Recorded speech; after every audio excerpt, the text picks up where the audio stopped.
Bien, pues entramos de lleno a nuestro tema de hoy. Muchísimas gracias, doctor, por aceptar la invitación. Gracias, muy buenas tardes a Bien, usted y pues, a todo el auditorio. Nos volvemos a ver. La semana pasada fue un programa muy intenso.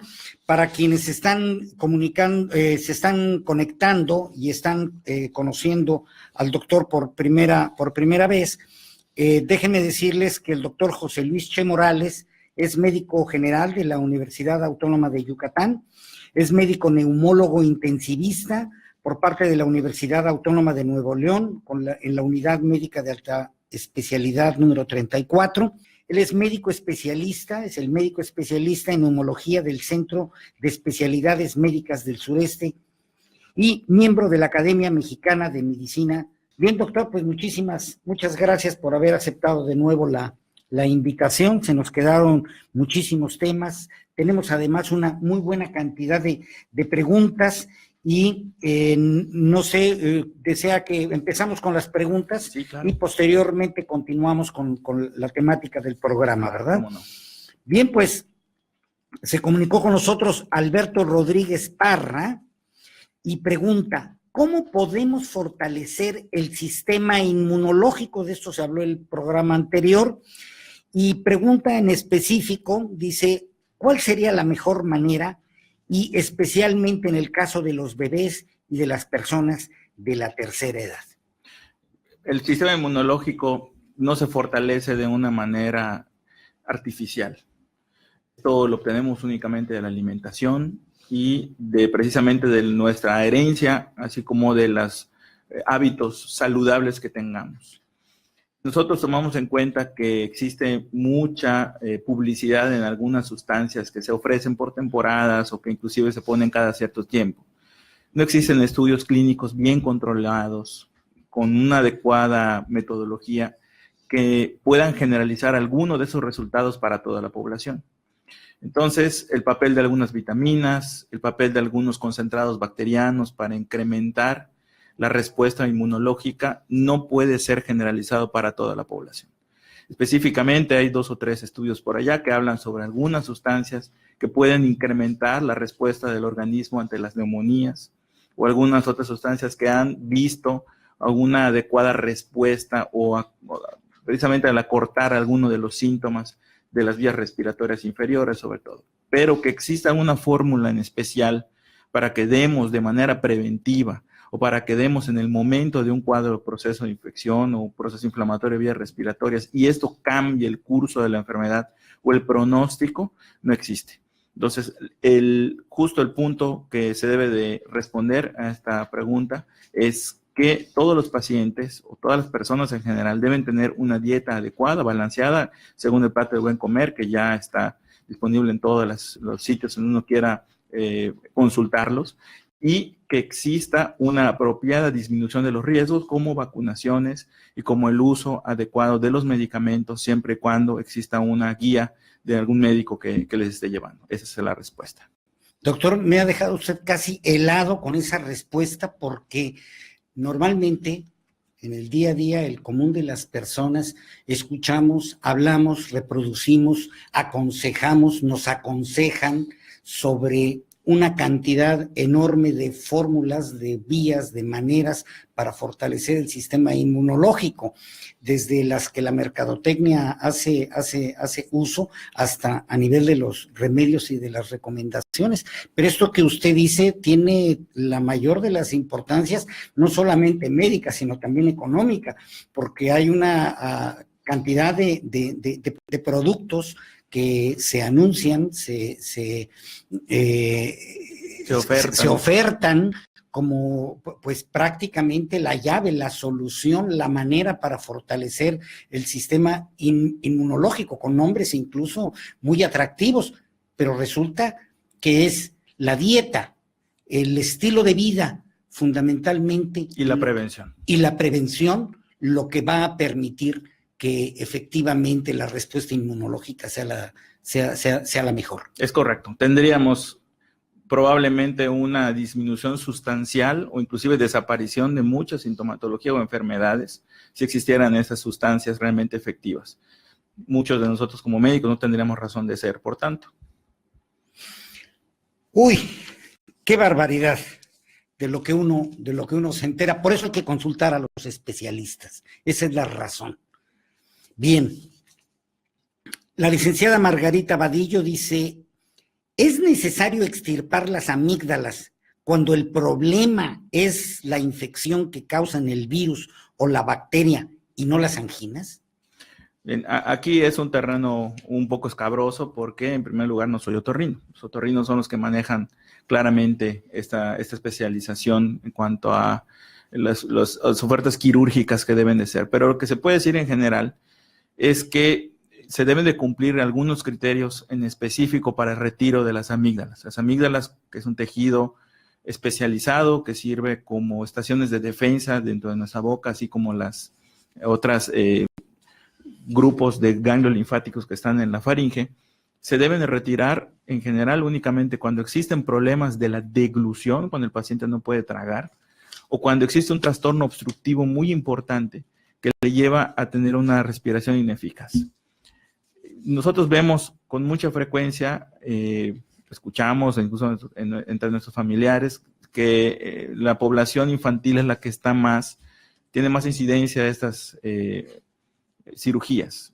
Hay criterios muy bien establecidos, a los cuales no voy a criticar, para lograr una adecuada indicación quirúrgica. Los procesos infecciosos o inflamatorios en la infancia que cumplan varios criterios muy bien definidos en las normas oficiales son los que requieren amigdalectomía. Pero si estos no se cumplen, probablemente puede ser inclusive hasta más riesgoso llevar una cirugía. Por tanto, esta pregunta debe ser muy bien contestada por un especialista en otorrinolaringología y a rasgos generales es lo que les puedo ofrecer. Muy bien. ¿Qué es y dónde está ubicado el sistema inmunológico? Todo el mundo habla de él, pero nadie sabemos dónde está, dice Juanita García. El sistema inmunológico es parte de una gran concordancia de órganos y sustancias que deben trabajar en común. El sistema inmunológico no tiene una sede. Se encuentra circulando en nuestra sangre. Estos son los glóbulos blancos con sus múltiples tipos. Sustancias que forman los glóbulos blancos y otras células especializadas en distintos órganos que sirven como señalización para que estos mismos elementos formes lleguen al sitio adecuado. Número 3, debe de estar conformado también por algunos sitios anatómicos muy bien establecidos que son los que forman los glóbulos blancos, como son la médula ósea. Entonces, médula ósea forma las células. Algunos otros órganos como el vaso y los ganglios linfáticos albergan y forman algunos otros elementos formes. Y estos elementos también sueltan o liberan sustancias al torrente sanguíneo, que es donde viajan, que llaman a otras células que no necesariamente son glóbulos blancos para que participen en la defensa del organismo. Entonces, entre ellos, por ejemplo, está el hígado, que forma una cantidad impresionante de proteínas, y estas proteínas tienen a su vez también unas funciones de defensa.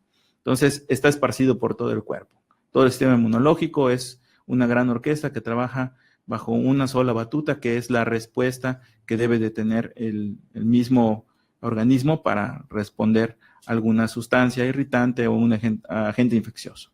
Entonces, regresamos al mismo punto. Si se desea tener o se requiere de un sistema inmunológico vigoroso, fuerte, poderoso, bueno, pues la dieta y el estilo de vida juegan un papel fundamental. Por supuesto. Bien. No, pues no hay vuelta. Teresita Núñez García, ¿qué pasa cuando una persona se enferma de gripa o tos y no deja de fumar, sigue fumando? Pues podemos hacer una analogía. Supongamos que sufrimos una cortada con un cuchillo que requiere una sutura. La suturamos y con la misma afrontamos los tejidos y permitimos una adecuada cicatrización. Supongamos que no nos lavamos la herida, que no la cubrimos adecuadamente, o que estamos jugando con la sutura, con el hilo, o estamos recibiendo golpes directamente en la zona. Pues a fin de cuentas el organismo va a recuperarse, a restaurarse, porque eso es lo que busca el equilibrio. Pero eso va a estar impidiendo que la respuesta sea mucho más eficaz y más rápida, que es lo que a fin de cuentas buscamos todos. Entonces es seguirle poniendo más obstáculos a nuestra recuperación.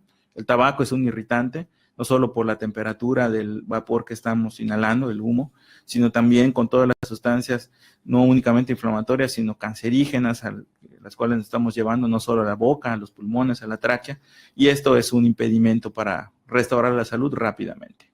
Ya es una decisión muy personal, ¿no? Correcto. Bien. Señora Gabriela Méndez, ¿qué opina el doctor de los vapeadores?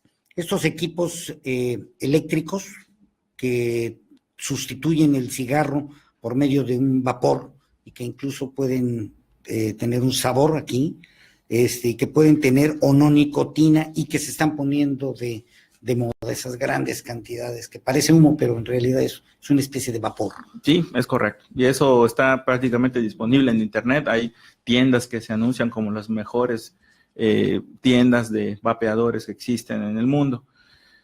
Las regulaciones internacionales dieron un giro muy grande justamente ahorita en diciembre que acaba de pasar, prohibiendo ya el uso indiscriminado de este tipo de dispositivos, porque se ha demostrado que no disminuye el tabaquismo, al contrario, lo puede aumentar, sobre todo en población más susceptible que son los jóvenes, que a inicios de su edad adulta, en la adolescencia, están comenzando a tener mayor incidencia de este hábito, de esta sustancia que es el tabaco.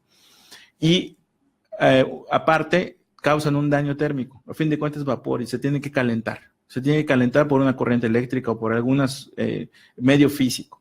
Y estamos llevando entonces a un incremento en la temperatura que no debe de estar en nuestra tráquea, en nuestros bronquios, en nuestra faringe. Nosotros respiramos una temperatura ambiente y nuestra nariz, nuestros senos paranasales se encargan de humidificar y calentar esto para que esté disponible para respirar. Pero si le estamos dando una incapacidad y estamos induciendo una quemadura, un daño inflamatorio a la vía respiratoria, esto a la larga, al paso de los meses, de los años, quizá de las décadas, en algún momento va a llevar al desarrollo de enfermedades. Asma, bronquitis crónica, enfermedades inflamatorias propias de la misma tráquea que lleva a deformación de la misma. Entonces, no está indicado estar utilizando desde el punto de vista médico esto como un sustituto del tabaco, precisamente por estas dos hallazgos. La FDA, la Agencia Federal de Drogas y Medicamentos de Estados Unidos, que es la que rige, junto con algunas otras agencias, las decisiones de muchos países, han mandado una alerta de que esto ya no debe de utilizarse de manera indiscriminada. La señora Juanes Mayorga nos hace dos preguntas. La primera es, ¿cuál es la diferencia entre laringitis y faringitis? Con quien no es especialista o no es médico se confunde. ¿Cuáles son los síntomas de una y de la otra? Realmente el sitio anatómico es el que nos va a decir, y su afectación, el que nos va a dar el diagnóstico, porque eso es clínicamente como se obtiene. Laringitis se refiere cuando existe un componente de disfonía o cuando el paciente está ronco, queda ronco. Son las cuerdas vocales. La afonía. Exacto, afonía. Es laringitis. Es laringitis principalmente. Y la faringitis puede ser cuando duela la garganta, cuando se sienta un cuerpo extraño, cuando haya algún grado de molestia al momento de hablar o de deglutir, inclusive que desarrolla. Cuando arde la garganta. Exactamente. Y la verdad es que el límite entre uno y otro es la presencia o no del síntoma. Puede haber coexistencia de toda la anatomía de la vía aérea superior inflamada, entonces llamarle faringo, laringo, tráqueo, bronquitis, pues creo que es un pleonasmo, a lo mejor claro. Es nada más decir, bueno, una infección de vías respiratorias, un proceso inflamatorio secundario a un evento de inhalación, por ejemplo, a humos o a químicos, y hablar específicamente del proceso inflamatorio y tratarlo acordemente. Difícilmente uno u otro diagnóstico va, en los casos que se tratan, por ejemplo, de infecciones, van a cambiar el pronóstico de un paciente. Es nada más para etiquetarlo y para, evidentemente, darle cifras epidemiológicas a quienes realmente las llevan. Pero finalmente esta molestia, ya sea en la laringe o en la faringe, es producto de una inflamación. Es producto de una inflamación. Exacto. Muy bien. Y la segunda pregunta de, ¿qué es lo que causa la neumonía o la pulmonía? Sí, pulmonía es el término muy, muy coloquial, neumonía es el término científico. Ah, es lo mismo. Sí, exactamente. La diferencia entre una neumonía viral o bacteriana o por hongos depende mucho de la exposición de la temporada epidemiológica en la que se encuentre y también de si existe o no un componente inhalatorio, porque hay neumonías que no necesariamente son de origen infeccioso. Cuando escuchamos neumonías, hablamos de virus y bacterias. Y en general, esas son las dos causas por las que un paciente puede consultar en urgencias o llegar inclusive a hospitalización o a la muerte. Va a depender evidentemente de la etiología o la causa. Es decir, si un paciente contrae una neumonía viral, si la neumonía es con la suficiente cantidad de virus o el virus es demasiado fuerte o el paciente tiene una disminución en la funcionalidad del sistema inmunológico, pues va a ser mucho más grave que un paciente que tenga todo lo contrario. Lo mismo aplicaría para una bacteria.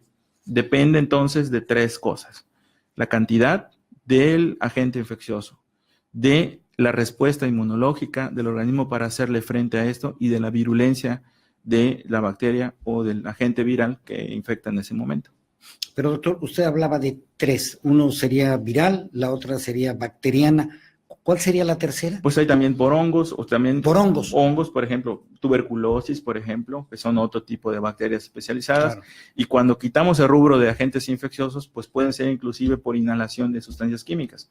Hay neumonías, para hacerlas diferenciadas, neumonía y neumonitis se refieren a neumonitis más un proceso inflamatorio que no es de origen infeccioso, y neumonía a uno de origen infeccioso. Pero, pues evidentemente la afectación del órgano, el parénquima, nosotros le llamamos, es lo que determina que uno tenga algunos síntomas y que tenga algunas zonas radiológicamente hablando afectadas, y eso es lo que nos da uno u otro diagnóstico. He sabido de algunos espeleólogos que en sus investigaciones y sus incursiones en grutas, en cavernas, han adquirido por una contaminación por parte del hongo de los desechos de los murciélagos. ¿Sí? ¿Es esto? ¿Es lo que...? Sí, puede ser exactamente una neumonía, una invasión aguda por un hongo que predomina mucho en zonas tropicales, que se llama Histoplasma capsulatum, que puede llevar a cuadros graves que lleven a la muerte o cuadros crónicos. Basta el inóculo suficiente como para que esto lleve a cronicidad. Se manifiesta radiológicamente con nódulos, algunos cuadros típicos muy bien definidos cuando son casos muy agudos que, como le digo, pueden necesitar soporte ventilatorio, pero específicamente para el hongo, uno de los factores de riesgo es entrar a grutas, cavernas, excaveras, cenotes. No estoy diciendo que eso ocurra en todos lados, sino precisamente en los sitios en donde hay más concentraciones de murciélagos y que obviamente pues hay que evitar. Doctor, tenemos aquí una pregunta más.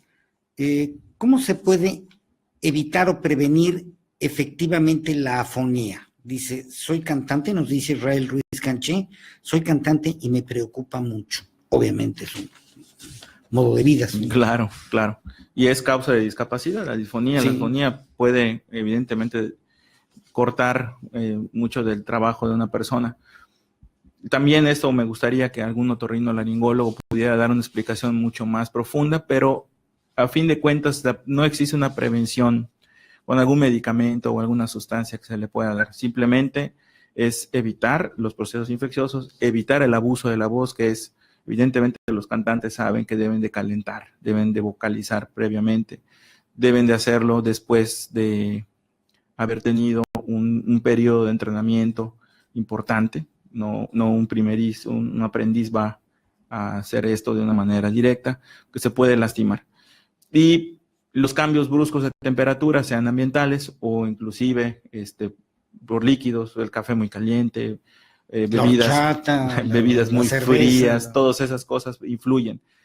Existe fatiga muscular y cuando un paciente que es cantante, por ejemplo, está cante, grite, por ejemplo, no le da tiempo de reposar los músculos laringeos y esto puede llevar a disfunciones, es decir, que pierdan fuerza, tono, y esto cambios en el color de la voz, como le dicen ellos. Esto aplicaría también para aquellas personas que también su voz es su herramienta de trabajo, como pudieran ser maestros, profesores, gente que está frente a grupo, gente que está coordinando trabajos en construcciones. Así es. Y este abuso o exceso de trabajo en la voz, hay que cuidar justamente los cambios de temperatura. Sí, ¿no? es correcto, totalmente. ¿Cuáles serían estos síntomas de la neumonía para en un momento dado alertar y tomar otra decisión? Claro, en la enfermedad respiratoria muchos síntomas comparten distintas entidades. Tos, dificultad respiratoria, expectoración, silbido en el pecho, dolor en el mismo, en un costado, pueden estar presentes hasta incluso en el asma y no ser neumonía. La presencia en el caso de una neumonía, de fiebre, que generalmente no cede con antitérmicos convencionales. La presencia de una expectoración muy intensa, que sea muy voluminosa, y la presencia de dificultad respiratoria. Esas tres cosas nos deben orientar a que existe un proceso infeccioso y que no está siendo lo suficientemente contenido. Esto amerita la valoración, y si el médico escucha durante la exploración física ruidos que sugieran al momento de la auscultación un componente de ocupación del pulmón por secreciones o por sustancias inflamatorias, se debe de hacer una radiografía. En la gran mayoría de los casos, las radiografías, cuando es neumonía, salen positivas en sitios bastante asequibles a la vista del evaluador. Por tanto, no hay que dejar pasar ese cuadro clínico. Dificultad respiratoria, que sería el dato más importante. Fiebre persistente, que le puede dar la fiebre casi cualquier cosa, pero en ese contexto. Y expectoración, que puede ser o no purulenta, pero inclusive en algunos casos más o menos voluminosa. El problema es cuando ya un paciente tiene estos cuadros clínicos establecidos porque tenga enfermedad pulmonar obstructiva crónica, tenga enfisema pulmonar o alguna otra enfermedad como bronquiectasias, que desarrolle estos cuadros, es ya un trabajo un poco más fino. ¿Qué es el asma y qué es lo que la provoca? Porque hay tanto que se ha dicho al respecto que nos gustaría mucho. Necesitamos saber la voz de un especialista. Sí, gracias. El asma es una enfermedad crónica, inflamatoria, en donde una gran cantidad de sustancias y células participan como un todo. Esto es como consecuencia de algún proceso que incita a una respuesta inflamatoria. Esta respuesta inflamatoria da la característica de tener síntomas repetitivos, a menudo reversible, que se quitan inclusive o no con el medicamento, ya sea aliviador o de control, y que dan como consecuencia un proceso obstructivo de los bronquios. Hablando de asma, es hablar de sistema bronquial. Es bueno hacer el énfasis porque asma es exclusivamente bronquios. No existe ya el término asma cardíaca, asma inducida por alguna situación específica, es asma y eso incluye bronquial. Nuestra población es altamente prevalente. En el censo de salud y una encuesta muy importante que se hizo en 2011, se demostró que asma es el principal padecimiento o enfermedad no infecciosa de vías respiratorias que existe en nuestro estado. Aquí en Yucatán. Aquí en Yucatán, y da cuenta de aproximadamente 17 casos por cada 100,000 habitantes. Nada más sacamos la cuenta de cuánto es eso, los que corresponden. Esa es la verdadera tasa de prevalencia. Esto lleva a, entonces, tomar en cuenta que Yucatán es el primer lugar en asma, seguido de Tabasco y tercero Tlaxcala. En ese orden de ideas, el asma tiene una injerencia muy importante en nuestra población porque también el clima lo favorece. La mayor parte del año está saturada la humedad, el clima saturado al 100%. Esto es un factor que condiciona cambios que pueden llevar a una hiperreactividad bronquial, que es una de las características del asma, no es la exclusiva, pero sí una de ellas. Y también, mientras más temperatura exista alrededor de los 25 grados en promedio en todo el año, mayor probabilidad hay de que existan nuevos casos incidentes. Claro que el asma se encuentra en todas las latitudes. Hay países con climas fríos que también tienen asma, pero en nuestra población probablemente esta sea, haciendo la especificación, probablemente esto sea lo que juegue en contra. Asimismo, debemos tener una predisposición genética que nos lleve a que desarrollemos con mayor facilidad la enfermedad. Entonces, una historia de familiar de pacientes que tienen asma, padres, hermanos, abuelos en primera línea, puede favorecer a que un paciente pueda desarrollar también la enfermedad. El asma es la segunda causa de visitas a urgencias en los hospitales generales. Únicamente le gana lo que es la dispepsia o la gastritis, como se le conoce, y la segunda causa es precisamente asma. Esta multiplicidad de factores de riesgo que tocaremos en un momento llevan entonces a una cantidad de síntomas y su intensidad, por supuesto, que son característicos. Son principalmente dificultad respiratoria, tos con o sin expectoración, y lo que se conoce aquí en nuestro medio, que se llama el acecido o la sibilancia o el pitido en el pecho, que puede ser o no de un tono alto o un tono bajo. Esas serían las tres cosas que un paciente debería identificar para poder acudir a un consultorio diciendo que tienen los síntomas y que puedan alertar al médico para pensar en asma. ¿Esto implica lo que es la crisis, una crisis, o es la crisis es una etapa diferente? Muchos pacientes debutan con crisis. La crisis o agudización se refiere a una pérdida de control o una salida de los síntomas habituales o a la aparición de síntomas nuevos de los cuales no se conocía. El asma se hace principalmente su diagnóstico con una historia clínica detallada, que tenga esos antecedentes y que por lo general los pacientes tienen algún antecedente, ya sea laboral o ambiental, que favorecen el desarrollo de la misma. Esos dos factores hacen que un médico pueda pensar en ello. Y el cuadro clínico, que ya he comentado, pueden incrementar la certeza al momento de darle un diagnóstico oportuno a un paciente. Estamos hablando entonces que lo que provoca el asma es algo que entra en nuestro organismo, un factor, alguna partícula, algo que entra en nuestro organismo, y esta partícula o algo genera una respuesta a nivel de nuestros bronquios. Ese es básicamente el asma. Exactamente. Y la respuesta, en proporciones variables, llevan a una obstrucción de la vía respiratoria. Esa obstrucción es lo que se traduce en síntomas, principalmente, como les digo, dificultad respiratoria. Es como soplar a través de una tubería. Una tubería bien abierta da un sonido grave. Una tubería muy cerrada, un sonido agudo. Eso es lo que traduce los síntomas.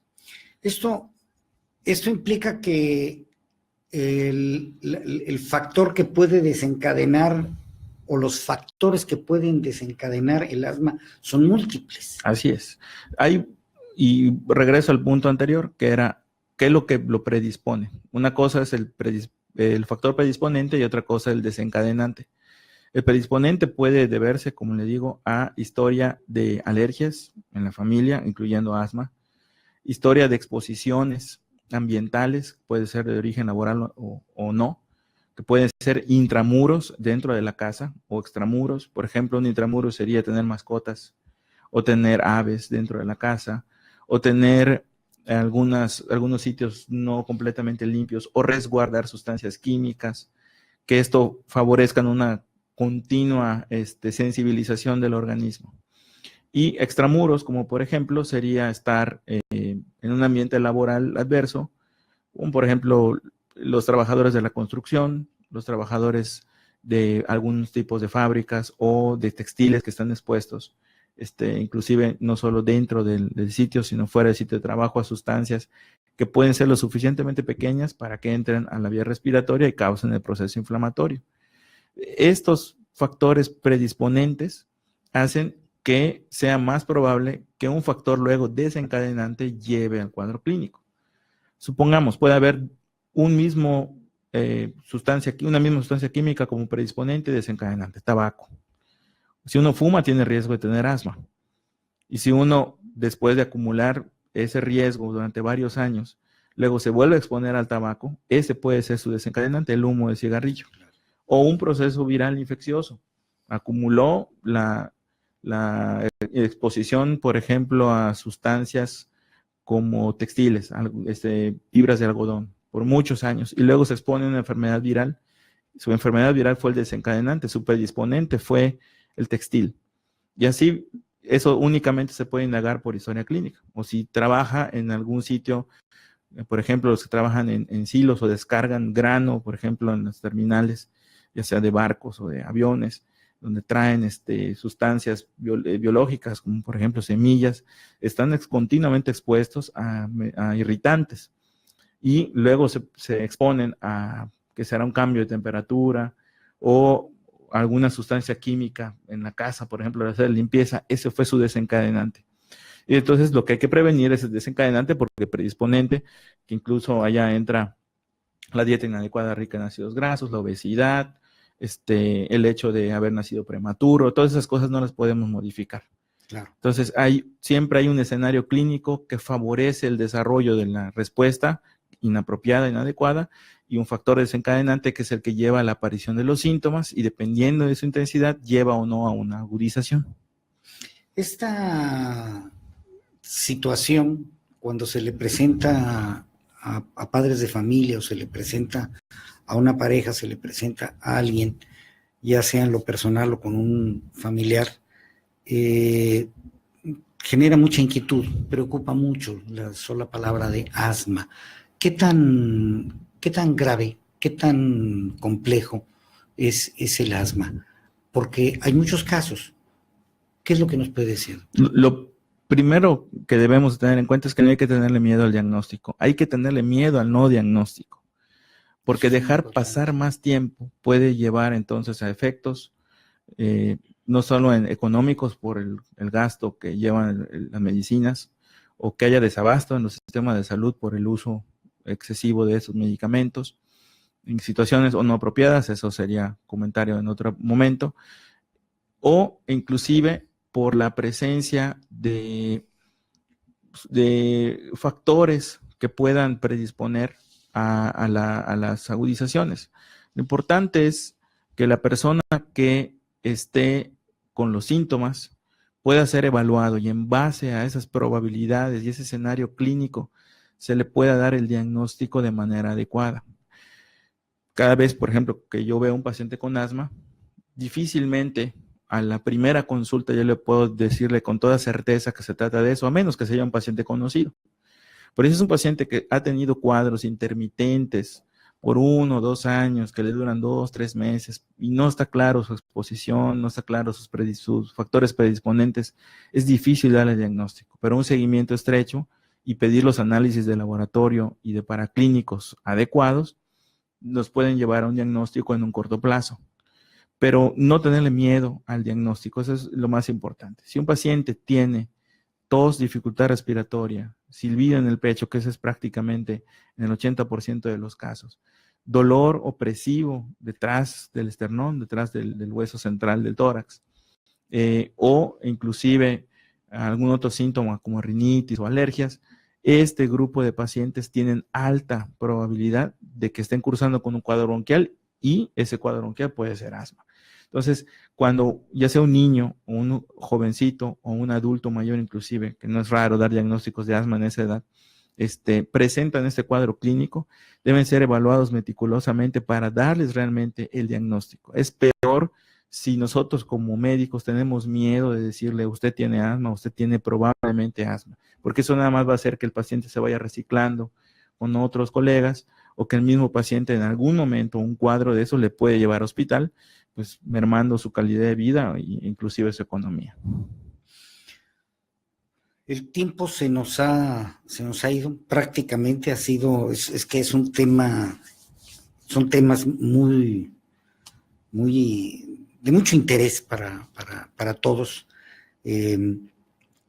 y además pues la temporada que estamos viviendo y creo que tendremos que más adelante regresar a varios de los puntos que se han tratado, algunos de lo que nos han planteado tanto nuestras amigas y amigos del auditorio, como lo que aquí también usted nos ha señalado.